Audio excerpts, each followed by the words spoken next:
was a pilgrimage to set the history books straight. At dawn in central London, almost 100 serving soldiers, veterans, faith leaders, musicians and community champions board a bus for a one-day mission to Ypres in Belgium to unveil a plaque to write history. Morning, Letty. Morning, Letty. I'd like you to pull out your passport and wave them in the air, please. Because I looked at it 5 minutes ago.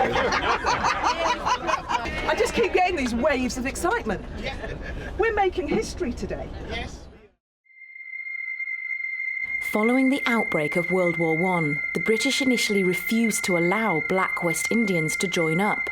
But as the conflict worsened, King George V instructed the War Office to recruit volunteers. 15,600 were enlisted, arranged into 11 battalions, and the British West Indies Regiment was born. 1,500 of them never returned home. But in the memorial church in Ypres, on the land where so many of them lost their lives, there was no mention of them.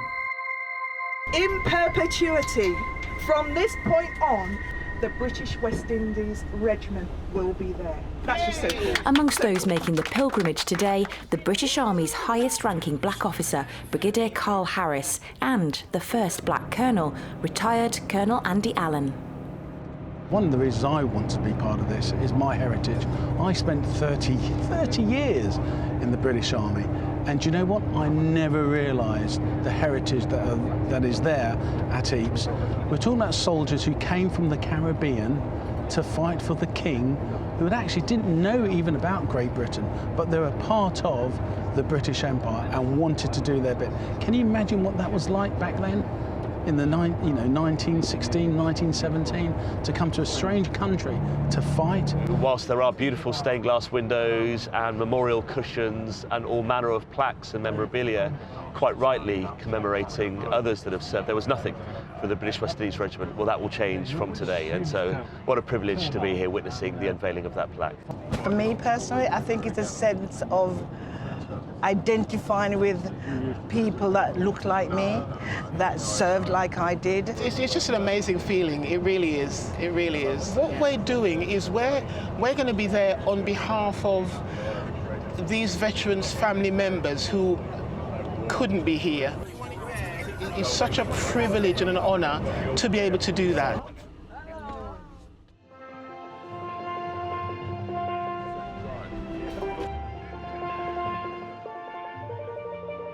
Waking up this morning, one thing was on my mind was the process of, we're coming here to honor these guys. What was on their mind when they basically woke up that day to come over to this land in order to try and do what they think was right, and the right thing for them, and the right thing for their country, and the right thing for what they believe in. Why we're here now today serving in the Army is a bit of history to it. So again, people just think that in a couple of years there's guys from the Caribbean just join the Army, but it's way back. The theme today into the church was retelling the story, and retelling the story based around what has been told before. And a lot of the guys that are here, that are lying in the ground here, their story hasn't been told. They've been forgotten in that sense, but we know that they're here. And we would just want to come and to honor them. And this story needs to be told. May it serve as a perpetual reminder of the courage and sacrifice of those from the West Indies who, for the sake of freedom, served in the First World War, and especially those who died in that conflict. So we bow our heads in silent applause, the British West Indies Regiment. We can't forget their sacrifice. Who knows, maybe reggae and calypso was like something that came about in the trenches when they were like in such odious conditions, and they had to find a way to pull through, they had to find a way to be resilient in spite of them coming from a very warm country, coming to a cold environment where they're not accustomed to. So in order to get by, they probably had to rely on the songs that they knew and maybe made some of their own, you know, to get them through those moments when they felt like, oh my God, I can't do this, you know. British West Indies Regiment. The British West Indies Regiment. The service was fabulous. We made memories today, but we also made history. It's time to rewrite, reframe the narrative. And the narrative is, we were there. I didn't realise how important the West Indies Regiment was in the First World War and how much they'd done. As a young schoolboy, I remember reading about who was part of the Commonwealth and who served during the First World War.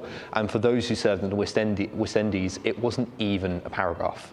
It was less than a paragraph. So it was really fitting to see their stories and to see their gallantry and bravery and the amazing accomplishments they did in such a small period of time during the First World War. The number of black soldiers and particularly black officers remains low in the British Army, although diversity has improved since Colonel Andy Allen was serving. I joined the Army in 1984 and marched up the steps of Sandhurst, and I must admit that I felt alone. I was, in my intake at Sandhurst, the only British black officer. And then throughout my whole career, there's still a minority. I was forever feeling alone. Each time I got promoted, I became more aware that there were not senior ethnic minority officers. Even today, I don't know why there are not enough ethnic minorities joining the Army. This is a huge cultural change, a shift. We have to connect the dots. We have to understand what's really needed to make more people from all nations join and actually progress in the British Army. And we now have a black Brigadier, Karl Harris, the first ever black Brigadier. And he's now breaking the glass. There's a great saying of, if you can't see it, you can't believe it.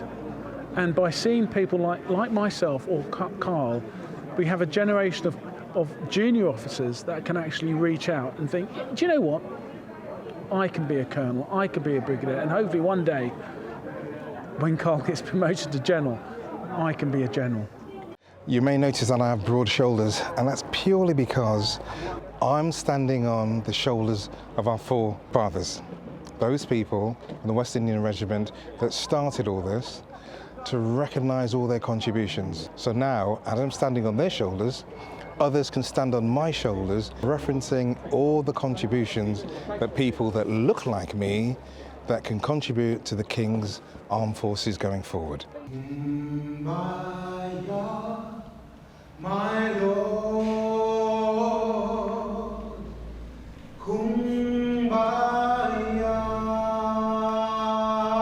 For the British Army to succeed, we do need to draw on the very best talent that is out there.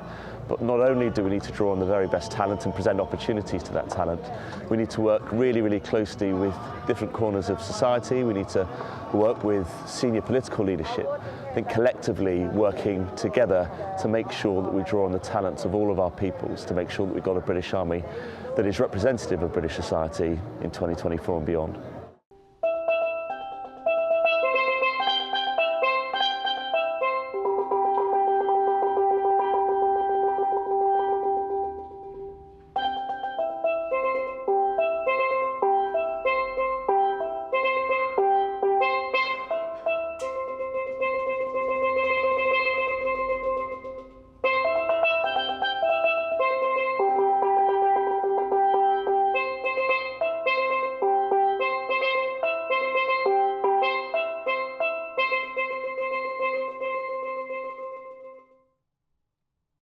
Thanks for watching. For more from BFBS Forces News, like and subscribe to our channel.